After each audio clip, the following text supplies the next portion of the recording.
आम देश में आज गोटे लिटर पानी दाम 20 टंका। कहार किसी प्रोब्लेम ना।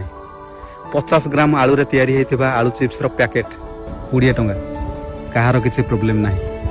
गोटे किलो टमाटो रे बना होता सॉस बोतल मार्केट रे आज 100 टंका बिक्री हो। कहार किसी प्रोब्लेम ना। मेडिकल रे डॉक्टर खाली मुह देखा 500 टंका एंट्री फीस नौ से भी कहार किसी प्रोब्लेम ना। प्राइवेट स्कूल रे मन इच्छा लोक मैंने फीस देवाई राजी। आम पुओ झील मान पढ़ाओ आम तुमको आहरी पैसा दबू से भी कहार किसी असुविधा ना। गोटे बेपारी गोटे बिजनेसमैन ता निज प्रोडक्ट को सी ता निज हिसाब रे रेट लगे कि मार्केट रे बिकी पारे से भी कहार किसी प्रोब्लेम ना।